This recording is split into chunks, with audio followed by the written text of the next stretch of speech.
you for coming.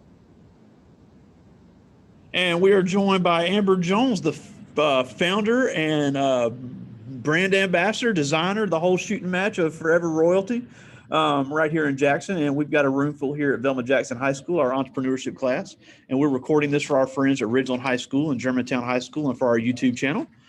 We've looked at your website, looked at some of the things you do. We got some great questions we'll get to here in a minute.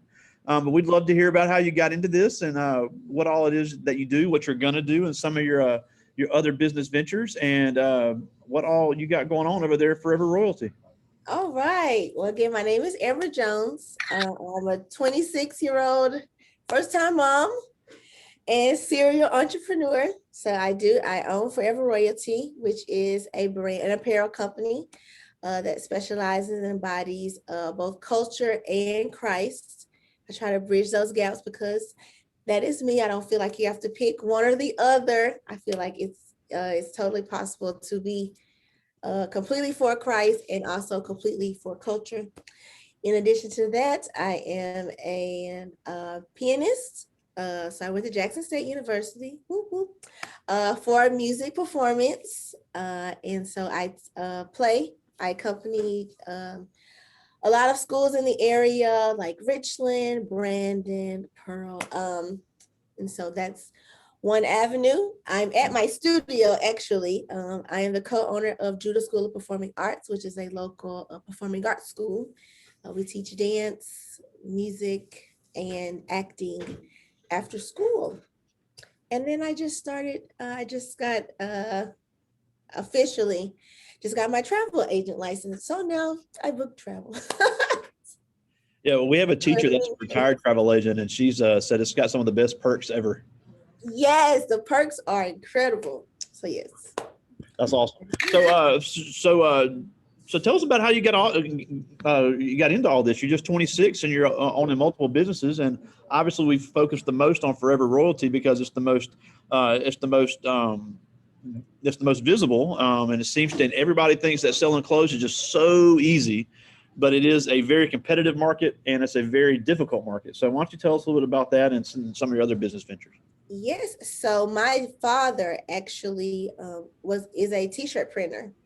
He used to print t-shirts for all of the JPS schools, and he also prints for colleges like Jackson State, Belhaven, Tougaloo, Millsaps. So I've been around printing and t-shirts my entire life.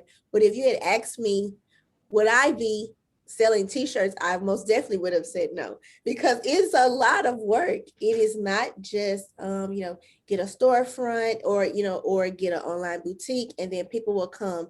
It's a lot of marketing, it's a lot of networking, it's a lot of grunt work, doing things that you maybe don't necessarily want to do. And those same things, they translate into pretty much any other avenue of entrepreneurship or business that someone may want to go into. Now, and you talked about the amount of marketing, because obviously it's a very competitive field, and who's to stop somebody from just walking in one of the stores in the mall or using one of these places right by one of these college campuses? So how is it that you market yourself, not only your product, but to stand out from your competitors? So I do a lot of influencer marketing and networking through other brands, specifically fashion brands for me, because I love fashion. I just think that it's amazing. And I like how people can take clothes, how you can take a shirt and it not just look like a shirt, but it becomes this complete outfit. And maybe when people think about t-shirts, they just see maybe jeans or they just see shorts. So I like it when someone can see a t-shirt and they see so much more. They can see skirts and they can see color blocking and multiple prints. So I decided actually in 2020, at the height of the pandemic, that I was going to stop selling face-to-face in pop-up shops, and I was going to devote what I would have paid for in pop-up shops to influencer marketing and monetizing my Instagram. So I started in 2020 with only, I think it was like 5,000 followers. But by the end of 2020, I had 23,000 followers just because I decided to focus on Instagram, Facebook, because people sleep on social media. Social media that's the way to go. That's where the people are. And so you do design and make all of your own products. Yes, I design and make all of my own products. So the jewelry is all handmade as well? Not the jewelry. So let me stop. I started with t-shirts, and then I decided to broaden it and go into boutique apparel.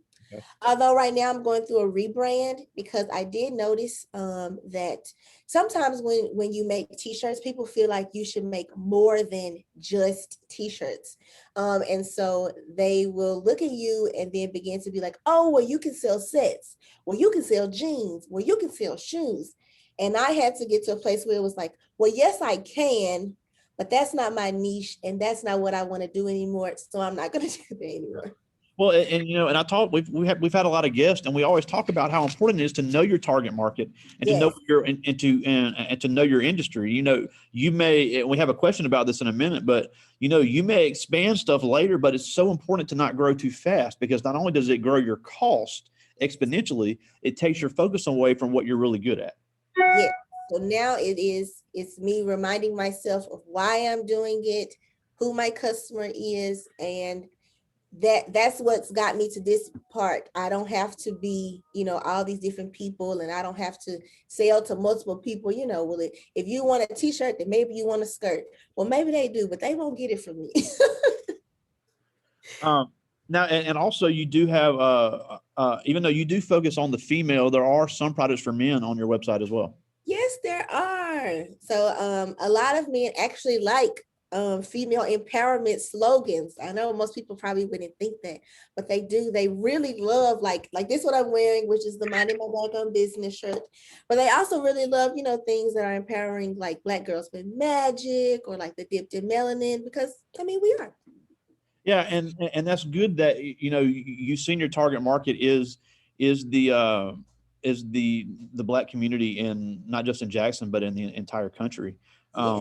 But what about reaching other target markets? Are you looking to expand to any other type of products that would be more diverse, or are you just sticking with your background on this?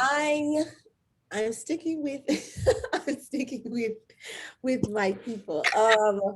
I know that it is possible to maybe make more money if you were to expand. And I totally understand it, and I totally get that. But I also know that there are tons of brands that are diverse. There are tons of brands that target everyone. They have something for everyone, and I don't believe that my brand has to be that brand if that's just not me. And also I wanted to ask too about one thing, and we talked about this right before we came in class, right before we got on with you, is that a big mistake that I see a lot of Black-owned businesses, and not just Black-owned businesses, but small businesses make, is they just try to be so cheap that they want people to just buy them just because they're the cheapest. But how important is it to focus on the quality and the experience that allows you to price yourself competitively with other people in the same market? It is extremely, extremely, extremely vital. If you go on, let's say, an Etsy shop right now, where everyone is a crafter and everyone can make t-shirts, they're all fighting to be able to sell you a $10 shirt. But when you add up the cost for that, you begin to notice that you're overworking. You're having to sell so many shirts in order to make just a tiny bit of profit. And as a Black-owned business, a lot of people they get really comfortable with asking you for discounts, with feeling like, because we're cool, or we're homies, or we're both Black, you should give me the discount. I'm the one who's providing you with a customer. But as the owner, you always have to remind people that I am giving you the service, and you're not only paying for a t-shirt, you're paying for the customized packaging, you're paying for a thank you card, you're paying for business cards. All of those things costs money. Print machines, ink, the screens, all of that stuff, you add that into your cost beforehand, because if not, then you end up in the red. Absolutely. And that is important, because you see that a lot on social media about don't ask for discounts for black owned businesses. And then they have to come back where you're charging too much. But if you can back that up with customer service, customer experience, and product quality, the customers you're looking for are not only come, but they're going to stay. Yes, like I don't use like those cheap scratchy shirts like the ones you get at Walmart. Like if you want like Bella Canvas, I don't know if anybody is interested in t-shirts, so Bella Canvas or Next Level, those are great brands, and they feel like butter on the skin. When you wash it, they don't fade. Sometimes you buy shirts and they shrink in 2 seconds, so you have to buy more shirts and more shirts. This shirt, even the one that I have on now, I printed 2 years ago. As you can see, it's no fading. So it's none of that. Like my customers love my shirts because I'm going to make sure that you're getting, if you're paying $25 for a tee, I want to make sure that you have that tee for a long time. Absolutely. Now, you also, something that's really cool on your website is you have the blogs. So what was the inspiration with that, and how does that affect your customers?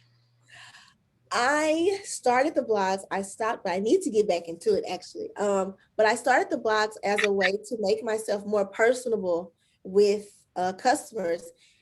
I noticed that people are more willing to buy from you when you're not necessarily always just trying to sell them something.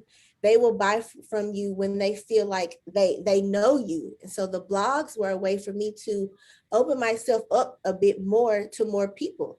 Right now, I think I have about 40,000 followers on Instagram. It's impossible for me to know 40,000 people, but it is possible for me to put in tidbits here and there, about my story, about how I got to where I am, about the difficulties that I face, humanize myself. I think that when people can humanize themselves in the business, it allows for people to be more inept to purchase from you and to want to experience the whole brand in itself. And then they don't begin to question things like a $25 t-shirt. Yeah. And also, going to Jackson State with the HBCU experience, we have multiple plans of kids coming out of school here. Some want to, some don't want to go to college. Some want to go to junior college. Some want to go to PWI, HBCU. But what does Jackson State offer as far as the HBCU and educational experience for kids locally? Because some say, yeah, Jackson State's a great school, but I want to go out of state. I want to go to Ole Miss because I've gone to a black school my entire life, and all that's fine. And you got to do what works best for you. But what does Jackson State offer specifically that you got out of being a graduate of there? I actually was not planning to go to college. I was a pianist my entire life. I really needed a break. And my mom was like, if you take a break, you're not going to go back. And I was like, you're probably right. And so I ended up getting a scholarship to Jackson State. I also got a scholarship to Ole Miss, and I got a scholarship to Mississippi College. Because I had gone to black schools my entire life, I really wanted to go to Mississippi College. I was like, I want to be around, other people. And for people interested in music, that is a great music program. Yes, it is a great music program. But something that they don't necessarily tell people is that although you can get you can qualify, let me say that, you can qualify for a certain amount in scholarships, they have a cap. Yep. So if you are not going to live on campus, it's like, it was $4,500. For a school that was $14,000 a semester. And so it was me deciding, do I want to pay more money or do I want to go where it's free? And Jackson State for me was free. They not only paid for all of my tuition every single year, I got a book stipend, I received a refund. I think it was like $2,500 a semester, right? Like they completely like set me up. And so for me, that was something that was important to me, to not have to leave college and have all of these student loans and all of this debt. And that just wasn't a life that I wanted to live. And I still got a chance to have the experience, and I'm still using that career now. I own my own studio, and you also you get to meet all these different people one thing that I do want to say is that sometimes people will make it seem like you have a better chance if you go to a PWI or if you know, don't go locally. What they don't always tell you is that when you decide to go somewhere else, you're going to pay a lot of money in out-of-state fees. For me, going to Jackson State was $2,500 a semester, but for an out-of-state student, it was 20 grand. Yep. So we look at it as, oh, it's just Jackson State, you know, it's down the street. But people come from all over the world to go to Jackson State, especially if you're going to like an engineering program or one of the sciences. People come internationally to go to Jackson State University. So don't downplay it just all the because countries it's on campus there. It's really cool. yes. Don't downplay it just because it's home. I downplayed it because it's home, and now I'm like, ooh, Jackson State. Now, one thing we hear a lot of young people say is, you know, they're worried about the startup cost for starting your own business, and yet here you are, you're invested in multiple businesses at just 26. So, what was your path to be able to fund these with a startup cost? I actually worked. I have worked since I was 16 years old. And so I've always maintained a savings account. But I actually started Forever Royalty with under $1,000. Wow. You don't have to have a lot of money. The thing that people, when it comes to startup costs, the thing that people run into is trying to sell too much, too fast. Yep. You can totally and completely have an amazing brand with amazing company, with amazing customers with one product. You do not need 1,000 designs and all of those things will come. They will be added to you eventually, but you can start with just one thing. I started with 5 designs. Wow. And once I realized the 5 that were the 3 that were the best, I cut the other 2 out because you don't need them. Yep. You just, and I still have 2 of them today from 6 years ago. Wow. Because if they're great products, they're great products. And those are going to be your best sellers. Those are going to be the things that people want to see. You really just have to go into it knowing your customer, knowing your market, how you're going to advertise, how you're going to get those customers. But even like we see on TikTok, they have companies who have made hundreds of thousands of dollars with what's that? The beauty blender, like this one little makeup sponge. That's $1 billion company, and that's all they were selling was a sponge. Before I get to the students' questions, I know you did say you've had some pop-up shops. Is that something you're going to continue in the future, especially with the resurgence of Jackson State football? That could be a great opportunity. Also, with the resurgence of Jackson State basketball, there's places on campus, there's events in the community, even out of state.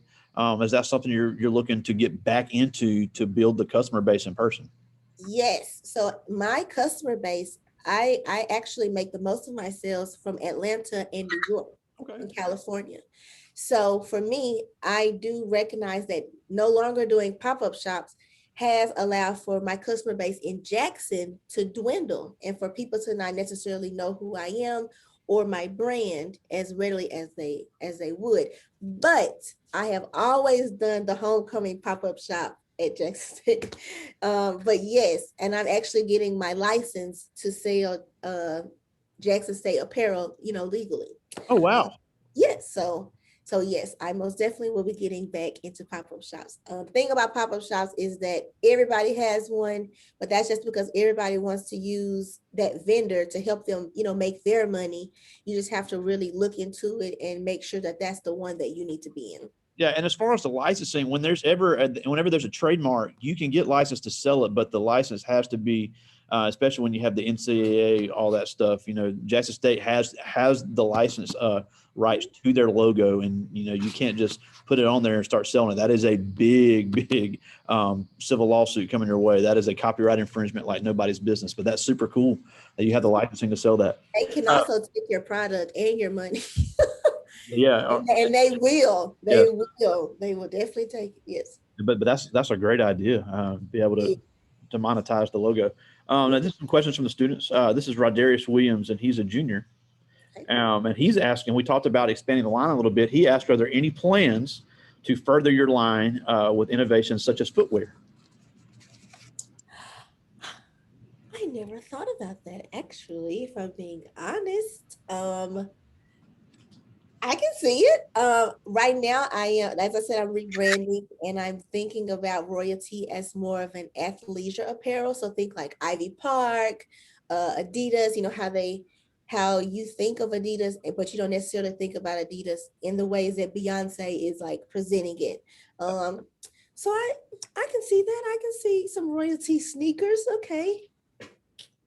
That would look cool with that logo. This is Jarvis Owsley. He's also a junior, and he asked, "What's your favorite aspect of being an entrepreneur?" Making my own schedule. Seriously, to be able to do things, even like today, to be able to say, hey, I'm going to do an interview with a school at 2 o'clock. If I worked a 9 to 5, I wouldn't be able to do things like that. As I said, I just had a child. She just turned 1 in March. um, Being an entrepreneur definitely allows me to spend as much time, as I can with my family, and not having to decide, do I want to go to work today, or do I want to stay home with a sick child, or do I want to do this or want to do that? It allows me the freedom to travel, I can do whatever I want to Yeah, do. and when you're a mobile business, you're able to work, be able to work from anywhere. Now, one thing, one of our first speakers of the school year was Dr. Tammy Taylor over there at Jackson State, the owner of the luxury hair company. Mhm. And she's an employee and an entrepreneur. And obviously, you're all in as a full-time entrepreneur. So this question is from Deja Weaver, and this is along those same lines. And Deja's a sophomore, and she asked, what would you be doing now if your businesses had not taken off? Asia, I really don't know. My dream job, no joke, my dream job has always been to own my own studio. Wow. um, Even as a child, that's all I knew was dancing, playing the piano. That's it. And even in college, when they would ask, like, what do you want to be? And I was like, I want to own my own studio. And I was so green, and I'm like, oh, it's going to be a piece of cake. I'm going to own a studio. And I own my own studio. The only other thing that I would probably do would be performing. I wanted to be a performer. So think like MISO or like the symphony orchestra. I'm trained classically. And so I love classical music. And so that's probably what I would do. Cool. This is uh, this is Quayshawn Sutton. He's a sophomore, and he asked, "What is your brainstorming process when you're coming up with new ideas?" Oh, I draw, even though I am not a good drawer, but I will doodle whatever is in my mind just so I can see it on paper. As a creative, your mind is going constantly. You're constantly seeing things, and you're constantly imagining designs. And so the first thing I have to do is I have to get it on paper, and then I have to write down like whatever the saying is, the slogan, because I will forget. Well, And then, it's kind of like how learners are. You have to look. yes, Yeah, some people take notes, some people memorize it. It's all about auditory and visual. It's the same way with brainstorming. yes, I have to see it. If I can see it, then I know, like, okay, this is it. Okay, and that's a great idea. This is Christina Robinson. She's a junior, and she asked, "What is your process in pricing the products while staying competitive?" Ooh, that's a great question. Because actually, people look at t-shirts and think like $25. I normally charge 25. What I did was I followed a lot of the brands that I aspired to be like. So a lot of also Black owned female brands who sell to customers, and I wanted to see what were they pricing. I would buy from their shops to see the quality, to see the print detail, to see, like, is it vinyl, is it screen print, like what is it that they're doing in order to charge this amount of money. And Yeah, then we I yeah, would, we talked about that. It's called competitive intelligence. yes, and then I would buy. I wish I had an entrepreneur class when I was in high school, but I would purchase different samples of shirts and see what they feel like. What's the quality? I like this one. I really don't like this one. This one begins to do something weird when you wash it. because that's something that you want to know, you need to know. And then so you take all of those things and you take, okay, it costs this much to print it. It costs this much for the ink. It costs this much for the business cards. It costs this much for packaging. And you add those things up and you look to see, what everyone else is charging, and you just kind of base it off there. I am a little higher than some people, but I'm at a pretty good market for it. Well, and it's like we said, if you're offering higher quality, that's fine. Right. There's a reason Ferrari charge so much for their cars. Yeah. Right. You get what you pay for. I mean, if the quality and the experience is there, I think, something I always say in here that I say to a lot of guests is, first of all, if people will buy it, why not sell it? If people will pay it, why not charge it? Because if you're not doing that, you're cheating yourself. Someone is charging. Someone is getting the money. It may as well be you. Absolutely. This is Harmony Williams. She's a sophomore, and she asked, how do you promote awareness of your products? So as I said earlier, I mostly do influencer marketing. So I will contact Instagram, people who do like style sets, they put clothes together, or even influencers, and get them to wear my product, do reviews on like YouTube. And so in doing that, I've had a lot of celebrities wear some of my clothes, like Tammy Roman, even Evelyn Lozada, the Walls Group, Kirk Franklin, Jonathan McReynolds. So it's really just all about getting out there, and because you need the eyes. You could have amazing products and this amazing website, but if you don't have the eyes, if people can't find you, if people can't see you, if they don't know where to look, then it's really all for nothing. Absolutely. I mean, because you can have the best product in the world, but people have to know you're there. Have to know you're there. This is Michael Williams. He's a senior, and he asked, what is your favorite design to sell? My favorite design is the dipped in melanin. And it's my favorite because it kind of starts at this light yellow hue, and then it goes to this deep chocolate. And I think it just represents how great God is in his design and image of people of color, how we can be super, super fair, or we can be super, super dark, and everything in between, and every shade is beautiful and it's wonderfully made. And that's my favorite one. That's my favorite one, and that's my best seller. Oh, wow. Cool. Yeah. Now, and before we go, tell us a little bit about the Judo School of Performing Arts as well. Yes. So Judo is a performing arts school. We teach dance, music, and acting to students as young as 18 months, all the way through to age 99. If you're still kicking and you want to dance. Our students, they have participated. Let's see what they have coming up. They danced at Disney. So they've danced at Disney. They danced at Universal. When the Harlem Globetrotters came to Jackson last year, right before COVID, we were supposed to dance.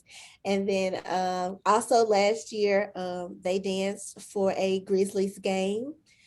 So we are very active in making sure that our students have all of the opportunities of an actual performing artist. It's a bit more intense than like your regular 1 day a week, class, but our students see lots of growth, and they go off to do all these great things. My 13-year-old student, piano student, actually just accompanied her very first musical theater show over the weekend at St. Joseph's. So wow. Pretty proud about that. Yeah, so we like to train students to grow up and be performers. And I'm sure you guys have a great relationship with APAC over there in JPS as well. Love APAC. We send our kids over there every time they get to the 4th grade. Yeah.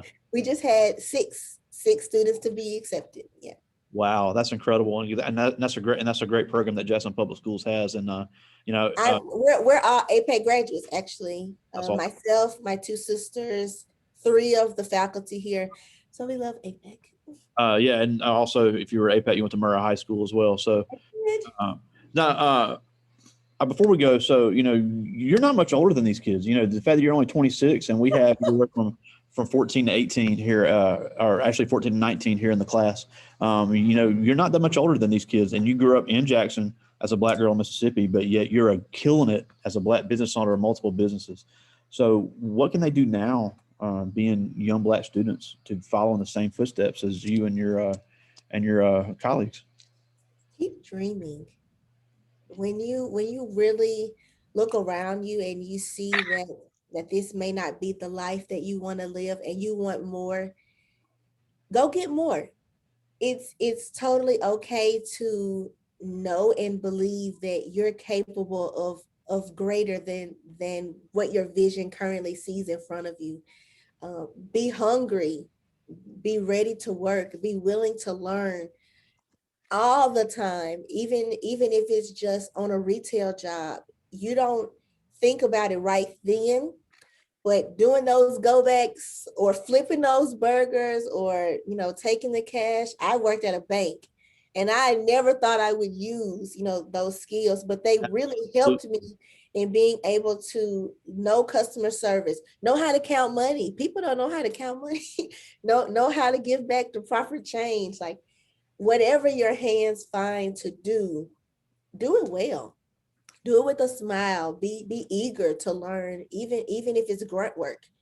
You're always going to be doing grunt work. Nobody thinks that as a CEO that maybe, or the owner, that like, I don't want to still print the shirts. Sometimes you have to still print the shirts. Sometimes you have to hand deliver, to customers. Sometimes customers on social media can be, they can be rude. And that's because you're just a person behind a screen, but you still have to come correct, and you still have to be like, I understand. What can I do to make it better? Just giving them that constant reassurance and that customer service that you've technically been learning your whole life. If you look at it that way and you utilize those skills. Absolutely. I mean, and I always say that sales skills are the most underrated skill in America. That's not something you learn in college. You can have all the education in the world, but if you don't have those skills to sell a product, you will never monetize anything you have. You can't be scared. You can't be shy. You don't have to be a public speaker, but you have to be able to sell, whether it be online or in person. It's just that skill cannot be diminished. And I agree 100% about, if you're young, your options are limited with working, but having that customer facing job is so important to learn to be a salesperson now, because you may not be even if you're just an employee forever, thinking like an entrepreneur makes you an effective employee. No matter what field you're in. Now, before we go, tell us where we can find you on social media so we can see all your updates and your products and things. So you can follow Forever Royalty.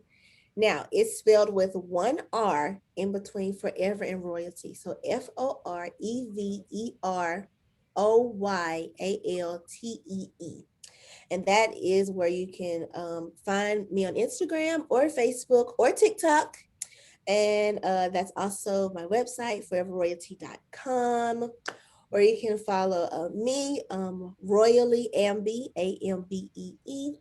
And then you can see all of the things that I work on. My adorable baby, who's been viral like 10 times, which is hilarious.